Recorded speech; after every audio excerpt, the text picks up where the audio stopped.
The Mormon Experience and Controversy in Illinois, Part 4.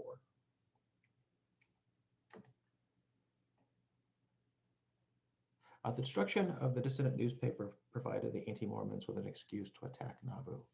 The Gentiles prepared for war. Military companies were organized and equipment purchased. The Navajo Legion prepared for war as well. Governor Ford called on the Mormon leaders to give themselves up to the county seat for trial to avoid bloodshed, and they decided to do so. Ford, though, thought that he could protect the Smith brothers and the others under arrest in Carthage. He had the Carthage Greys there to protect the prisoners in the jail, and he rode with a contingent in Nauvoo, leaving Smith and his brother Hiram and other church members at the jail.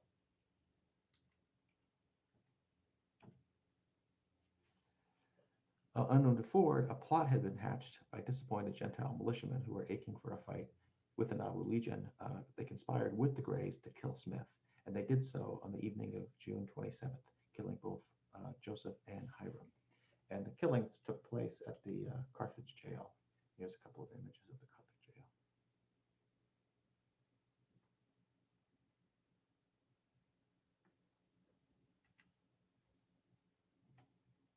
Although there was a trial, the accused were not convicted of the killings.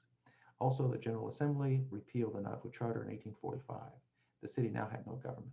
What took place over the next 2 years was called the Mormon War.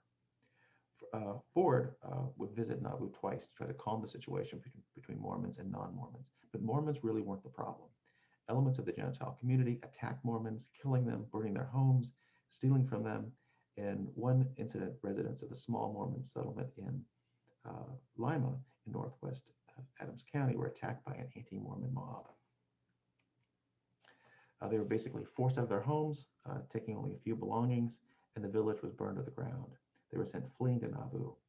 Instead of retaliating, though, the Mormons decided to just simply leave Illinois. The Warsaw Signal did a good job keeping the Gentiles stirred up with the denunciations of the Mormons. In the fall of 1845, delegates from 9 counties met at Carthage to set up a military organization if the Mormons stayed. John J. Hardin, a former congressman who commanded a contingent of the state militia, was sent to Nauvoo to work out a plan for Mormon removal and hopefully bring to an end the conflict in the countryside. Meanwhile, Brigham Young maneuvered himself in the leadership of the church and began to organize the exodus to Utah. Mormons began to build wagons, buy oxen, sell their property at whatever price they could get.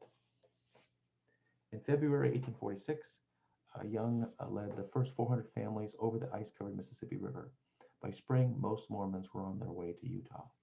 And this is a map of the Mormon trek west to Utah. This is, at the time, this was Mexico, but it's the Great Basins. They're on the west side of the Rocky Mountains there.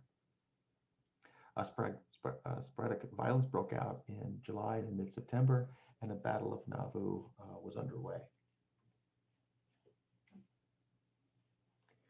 And it took place over a course of several days, but eventually the city surrendered to about a 700-man posse. The remaining Mormons were guaranteed protection until they could move across the river. But not all left.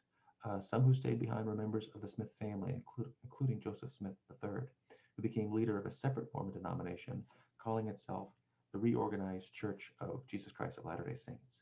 And he was backed by Emma Smith, his mother, who never thought that polygamy was a legitimate practice. Eventually, the Reorganized Church would relocate to Independence, Missouri, and today its name is the Community of Christ.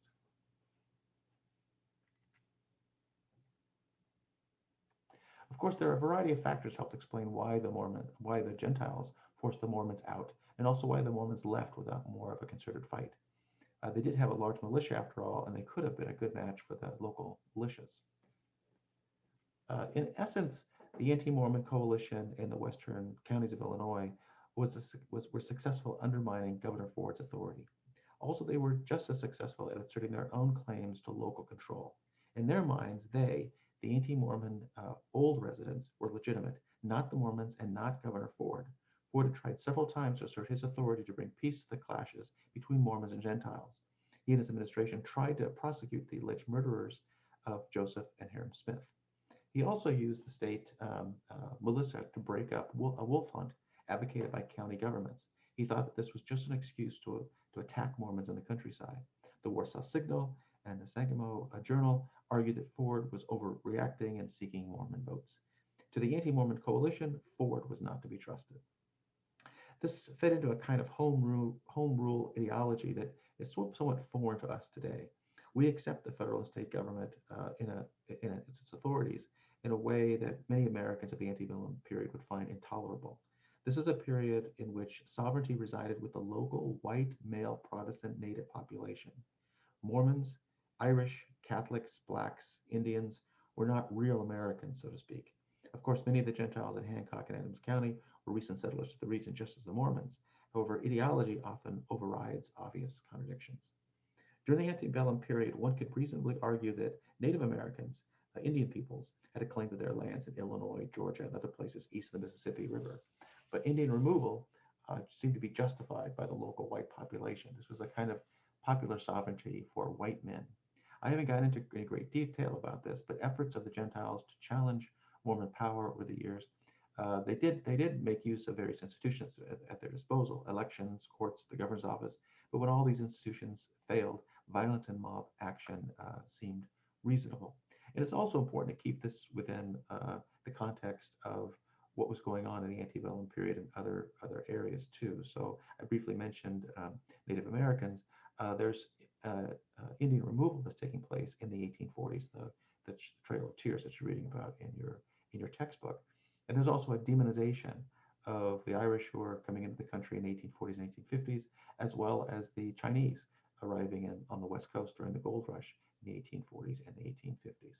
Now, this is a period of the 19th century which I refer to as a period of essentially white male supremacy over the course of the 19th century, but the antebellum period in particular. The Mormons not only lost their prophet, but they were also in turmoil, choosing a successor. One faction supported Young, and another supported Sidney Rigdon, who wanted to act as guardian of the church until the 12-year-old Joseph Smith III could take leadership. There were other suggestions as to how to reorganize the church following Smith's death, but these were some of the two prominent positions. Unfortunately for Rigdon, he had some public conflict with Smith over a variety of policy issues. However, he did have support of Emma Smith. Another factor was that the Mormons thought that divine intervention was going to both save them and avenge them. According to one scholar, these factors encouraged them to turn inward. Helping to further turn the Mormons inward was a loss of faith that the outside world would provide any justice. The accused assassins of the Smith brothers were acquitted, the Nauvoo Charter was repealed. The world of Hancock County became less relevant to them as religious obligations became more pressing.